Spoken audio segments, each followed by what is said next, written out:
필 머피 뉴저지 주지사가 지난 주말 한인 사회를 찾았습니다. 현안을 논의하고 한인 정치인들을 격려하는 한편 한인 사회 지지도 호소했습니다. 허리케인 아이다가 기습한 루이지애나주는 대규모 정전 등의 피해로 심각한 재난 지역이 됐습니다. 어젯밤 뉴욕시 전철에서 전례 없는 시스템 고장으로 일부 노선의 운행이 중단됐습니다. 아프가니스탄 카불 공항에서 폭탄 테러로 숨진 13명의 미군 유해가 어제 델라웨어주 공군기지에 도착했습니다. 코로나19에 걸린 후 중증이나 사망에 이르는 원인이 혈액의 세포를 파괴하는 특정 효소가 늘어나기 때문이라는 연구 결과가 나왔습니다. 이상은 이 시각 주요 뉴스입니다.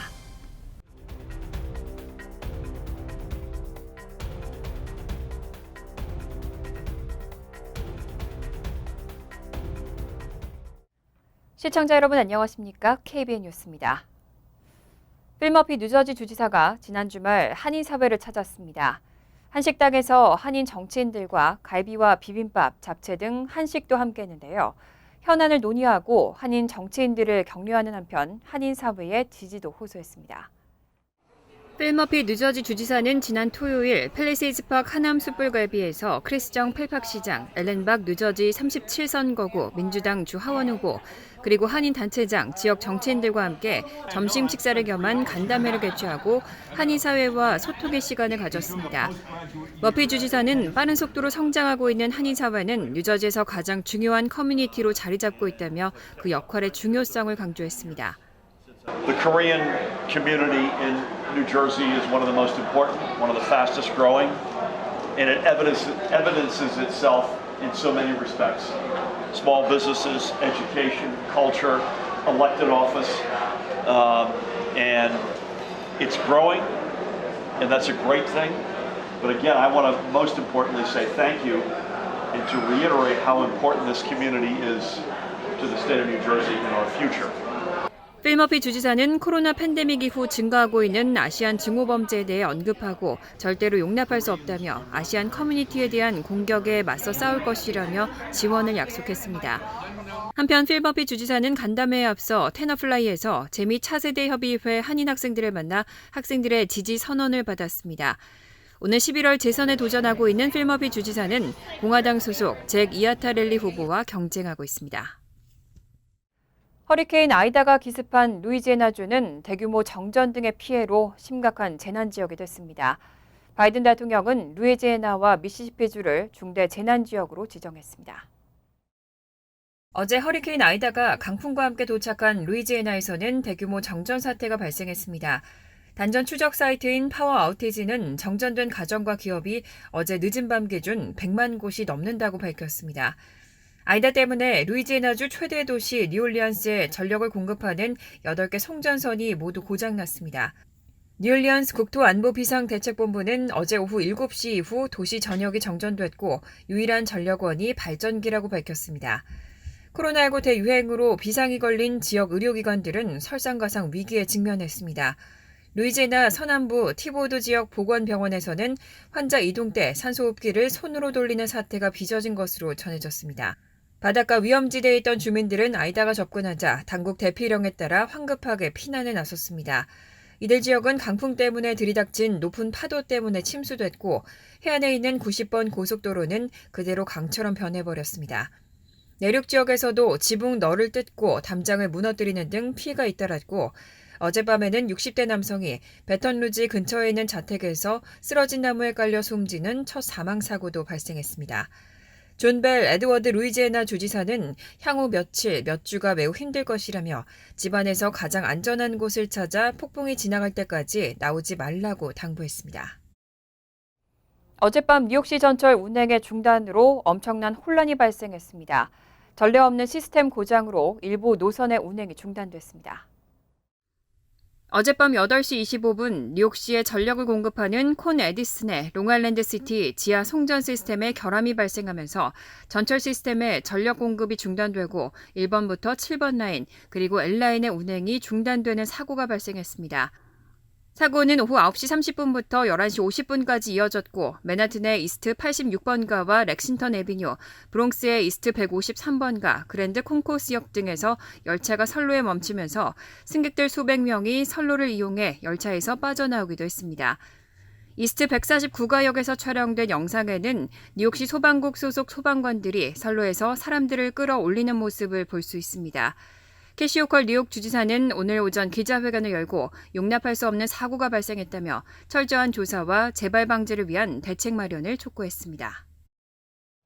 31일 미군 철군 시한을 하루 앞둔 오늘 오전 아프가니스탄 수도 카불에서는 여러 발의 로켓포가 발사됐는데 미군 방어 시스템에 의해 차단된 것으로 전해졌습니다. IS가 배후를 자초하고 나섰습니다. 로이터 통신은 오늘 오전 관계자를 인용해 카불의 하미드 카르자이 국제공항을 겨냥해 로켓포가 5발이나 발사됐지만 미군 미사일 방어 시스템이 이를 차단했다고 밝혔습니다. 다만 관계자는 로켓포가 모두 차단됐는지 여부는 확실하지 않다고 덧붙였습니다. CNN 방송은 로켓포 차단에 방공 요격 체계가 가동됐다고 밝혔습니다. 앞서 미군은 지난 몇 년간 바그람 공군기지 등 현지 여러 군사기지와 공항 등 주요 시설에 방공 요격 체계를 구축해왔습니다. 날아오는 로켓의 움직임을 감지하는 카메라와 요격 체계 등을 갖춘 시스템입니다. AP통신은 현지 목격자를 인용해 로켓포가 공항 인근 살림 카르완 지역도 타격했다고 보도했습니다. 목격자에 따르면 로켓포 3발의 폭발음이 들린 후 공중으로 불길 같은 것이 치솟았고 총소리도 이어졌습니다. 현지 파지오크 통신도 카불 내 여러 곳에 로켓이 떨어졌다고 전했습니다. 톨로뉴스는 로켓 6발이 발사됐고 5발이 차단됐다고 보도했습니다. CNN은 카불 내 하이르 하나 지역에서는 로켓 공격에 사용된 것으로 추정되는 민간 차량도 발견됐다고 보도했습니다. 로켓 공격으로 인한 사상자는 보고되지 않았습니다. 다만 CNN 방송은 이번 공습으로 어린이 6명이 포함된 일가족 9명이 목숨을 잃었다고 보도했습니다. 한편 로이터 통신은 이슬람 국가가 이날 카불 공항을 겨냥해 6발의 로켓을 발사했고 텔레그램을 통해 공격의 배후를 자처했다고 보도했습니다. 아프가니스탄 카불 공항에서 폭탄 테러로 숨진 13명의 미군 유해가 어제 델라웨어 공군기지에 도착했습니다. 바이든 대통령 부부와 로이드 오스틴 국방장관, 토니 블링컨 국무장관 등이 함께했습니다.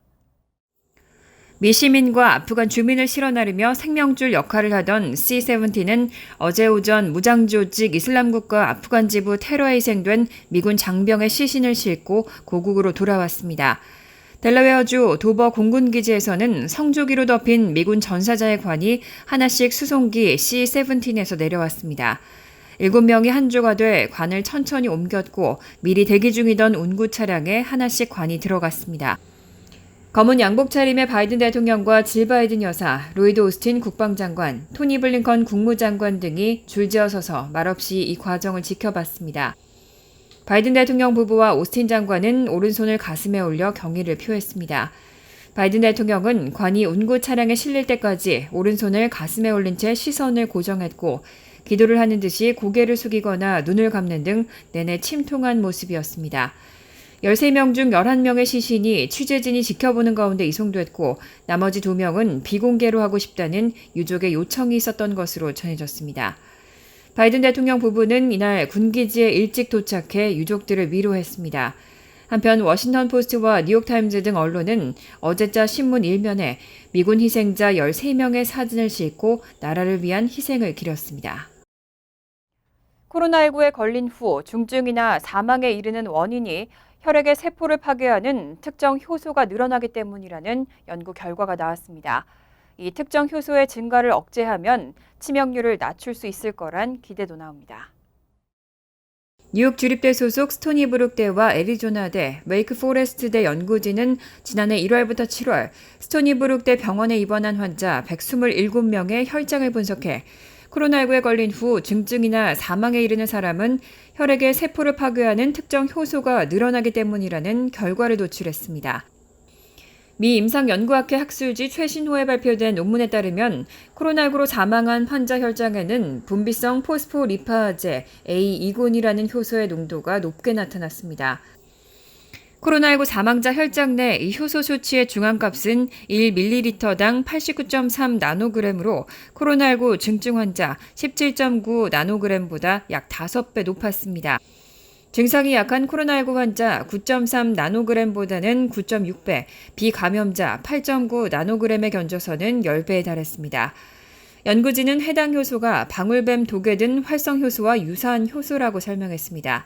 원래는 건강한 사람 체내에도 저농도로 존재하고 세균성 감염을 막는 데 중요한 역할을 하지만 폐혈증이나 천식, 류머티스성 관절염 등으로 전신 염증이 발생한 사람에게서는 두드러지게 증가하고 다발성 장기 부전과 사망으로 이어지게 합니다.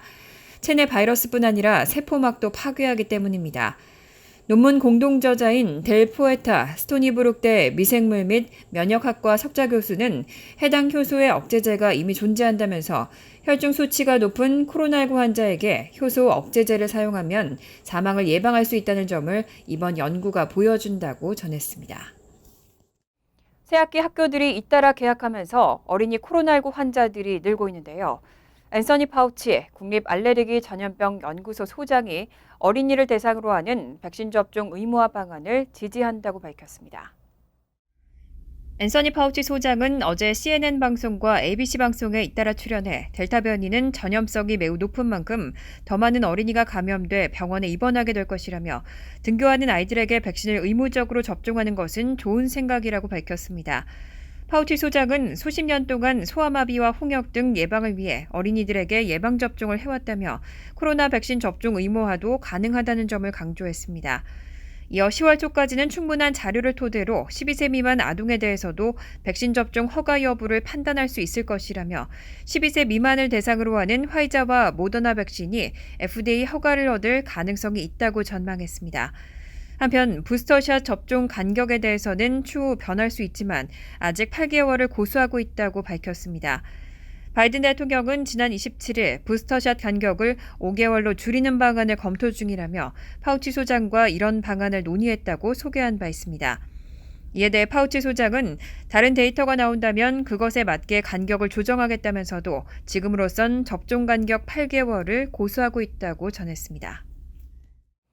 실제로 지난 5월 캘리포니아주에서는 아이들의 코로나19 백신 접종의 필요성을 보여주는 사례가 있었습니다.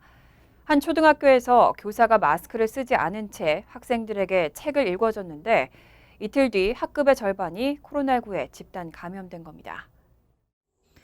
28일 워싱턴 포스트는 지난 5월 캘리포니아주 머린 카운티의 한 초등학교에서 코로나19 집단 발병 사태가 벌어졌다고 보도했습니다. 코로나19 백신을 맞지 않은 이 학교의 여교사는 5월 19일 피로와 코막힘을 느끼기 시작했습니다. 하지만 알러지라고 생각하고 출근해 수업을 했고 평소에는 마스크를 썼지만 읽기 시간에 학생들에게 큰 소리로 책을 읽어주기 위해 마스크를 벗었습니다. 이틀 뒤 이 여교사가 자신이 코로나19 양성인 것을 알게 됐을 때는 이미 24명의 학급 학생 가운데 절반이 코로나19에 감염된 뒤였습니다. 감염된 학생은 거의 여교사의 책상에 가까운 앞쪽 두 줄에 앉은 학생들이었습니다. 코로나19는 다른 반 학생과 감염된 학생의 형제 자매, 부모에게 퍼져나갔습니다. 그중에는 백신 접종을 마친 사람도 있었고 유전자 염기서열 분석 결과 델타 변이 감염자도 있는 것으로 나타났습니다. 다행히 교사를 포함해 학생 중 심각하게 앓은 사람은 없었고 모두 회복했습니다. 머린 카운티의 전염병 의사 트레이시 램 하이는 마스크를 벗은 것은 잠깐뿐이었고 교사의 잘못이 아니란 점을 강조하고 싶다면서도 문제는 델타가 어떤 종류의 실수도 파고든다는 점이라고 말했습니다. 이 학교 학생들은 마스크 착용과 사회적 거리 두기를 잘 지키고 있었고 모든 교실에 공기 정화기를 설치하는 한편 문과 창문은 열어둔 상태였던 것으로 전해졌습니다. 전염성 강한 인도발 변이, 델타 변이의 확산세가 여전히 심각합니다. 14개 주에서는 코로나19에 걸려 사망한 사람들이 일주일 사이 50%나 증가했습니다. CNN 방송은 존스홉킨스 대학의 데이터를 분석한 결과 27일 기준 50개 주 가운데 14곳에서 지난 일주 사이 코로나19 사망자가 50% 넘게 증가했다고 보도했습니다. 여기에 보태 다른 28개 주에선 사망자가 10% 이상 늘면서 모두 42개 주에서 사망자가 증가했습니다. 4차 재확산으로 가장 큰 타격을 입은 곳 중 하나인 엘라베마주에선 코로나19 사망자가 증가하면서 보건당국은 이동식 냉장 트레일러를 시체 보관소로 쓰기로 했습니다. 주 보건 책임자 스캇 해리스 박사는 4개의 냉장 트레일러 영안실이 있었는데 그중 2개를 팬데믹 후 처음으로 가동했다고 밝혔습니다. 해리스 박사는 이런 일은 통상 대규모 사망자가 발생하는 사건 때 벌어지는데 그게 지금 실제 엘라베마의 병원들에서 일어나는 상황이라며 얼마나 더 오래 이렇게 할 수 있을지 모르겠다고 전했습니다. 이 주에서는 어린이 감염자도 대규모로 나오고 있습니다. 지난 한 주 최소 5,571명의 어린이가 양성 판정을 받았고 26일 기준 입원 환자 2,879명 중 45명이 어린이고 그중 5명은 인공호흡기를 달고 있는 상황으로 전해졌습니다. 미 정보당국이 90일간의 코로나19 기원 재조사를 마쳤지만 어떤 결론도 내리지 못했습니다. 정보당국은 보고서에서 중국의 비협조 때문에 정보가 충분하지 않다면서도 생화학 무기로 개발된 것은 아니라는 판단을 내렸습니다. 정보당국은 지난 27일 공개한 코로나19 기원 재조사 보고서에서 코로나19가 감염된 동물에서 인간에게 전파됐다는 자연 발생설과 중국 우한 실험실에서 사고로 유출됐다는 중국 실험실 유출설 어느 쪽으로도 의견을 모으지 못했다고 밝혔습니다. 다만 코로나19 바이러스가 생화학 무기로 개발된 것은 아니라고 판단했습니다. 조사에 참여한 4개 정보기관과 국가정보원은 보고서에서 자연 유래설 가능성에 무게를 실었지만 결론에서 낮은 확신만 갖고 있다고 전제했습니다. 다만 한 기관은 우한 실험실에서 첫 인체 감염이 일어났을 가능성을 제기했습니다. 또 다른 3개 기관은 추가 정보 없이는 2가지 설명 모두 확신할 수 없다고 했습니다. 중앙정보국도 어느 쪽도 택하지 않은 기관 중 하나인 것으로 알려졌습니다. 보고서는 중국의 비협조 때문에 결론을 내리기에 정보가 충분하지 않았다고 지적했습니다. 이런 내용을 보고받은 바이든 대통령은 세계는 답을 얻을 자격이 있고 이후 팬데믹에 대비하기 위해서라도 코로나19가 어떻게 발생했는지 이해할 수 있어야 한다며 해답을 얻을 때까지 쉬지 않을 것이라고 강조했습니다. 그러면서 중국을 향해 이 세계적인 비극에 대해 완전하고 투명하게 설명을 해야 한다고 요구했습니다. 간추린 소식입니다. 한국의 평통 사무처에 따르면 20기 민주평화통일자문회의 뉴욕 협의회장으로 양호 현 회장이 또다시 연임됐습니다. 양호 회장은 18기와 19기에 이어 또다시 뉴욕 협의회를 이끌게 됐습니다. 평통해외직능위원회는 강준화 미주 5.18 민주화운동 기념 사업회 대표가, 해외 상임위원회는 이에스더 퀸즈 한인회 역대 회장단 협의회장이 각각 선임됐고, 미주 지역 부의장에는 최강철 미주 민주참여포럼 대표가 위촉됐습니다. 불법 체류 청년 추방유예 프로그램 수혜자로 최초로 로즈 장학생에 선발돼 화제를 모았던 박진규 씨가 영국 옥스퍼드대로 진학하게 됐습니다. 박 씨의 법률 대리를 맡고 있는 로펌 밀머헤일은 27일 박 씨가 지난주 이민국으로부터 영국행 출국을 승인받았다고 밝혔습니다. 박 씨는 당초 지난 2019년 10월 옥스퍼드대로 진학할 예정이었지만 트럼프 행정부의 다카 폐지 방침과 관련해 유학 후 미국으로 재입국하는 것이 불확실해지면서 유학 계획을 미뤄왔습니다. 중국 외교부 대변인은 오늘 정례 브리핑에서 합법적인 비자를 가진 중국인 유학생 3명이 미국 공항에서 중국 정부의 지원을 받는다거나 중국군과 관련이 있다는 이유로 입국이 거부돼 중국으로 돌아왔다며 강한 불만을 나타냈습니다. 대변인은 미국이 근거 없는 구실로 중국인 유학생을 돌려보내는 것은 유학생들의 권익을 해치는 것이고 미중 인문 교류와 교육 협력을 파괴하는 것이라고 비난했습니다. 또 특정 국가 유학생을 겨냥한 차별적 접근은 미국이 표방하는 개방적 자유 이념이나 중국인 유학생 환영 발언과 완전히 배치된다고 주장했습니다. 뉴욕시 의회가 음식 배달 앱 서비스 업체의 수수료를 주문액의 최대 15%까지 제한한 현행 규정을 영구적으로 시행하도록 하는 조례안을 지난 26일 통과시켰습니다. 조례안은 그럽허브와 도어대시, 우버이츠 등 음식 배달 앱 서비스 업체들이 자사 서비스를 이용하는 식당들을 대상으로 걷어들이는 수수료를 주문액의 최대 15%로 제한하는 내용을 담고 있습니다. 광고 등 다른 서비스의 경우에는 최대 5%로 수수료가 제한됩니다.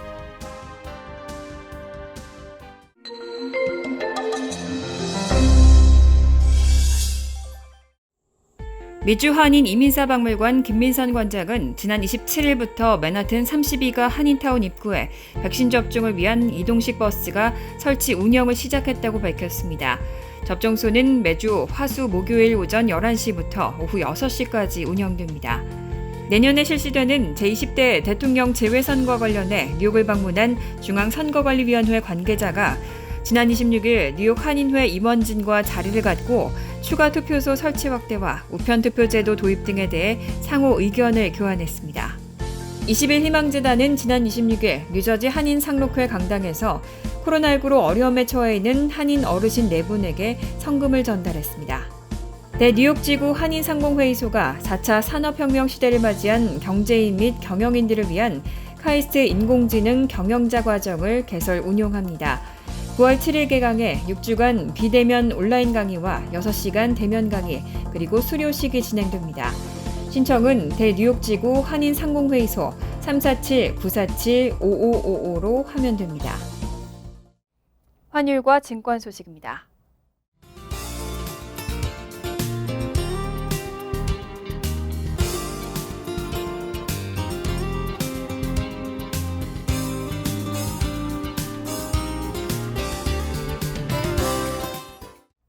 이어서 날씨입니다. 화요일은 대체로 화창하지만 늦은 밤 이후에는 소나기 가능성이 있습니다. 낮 최고 기온은 83도, 섭씨 28도, 밤 최저 기온은 72도, 섭씨 22도로 예상됩니다. 수요일은 흐린 가운데 오후부터는 때때로 곳에 따라 많은 양의 비가 오겠습니다.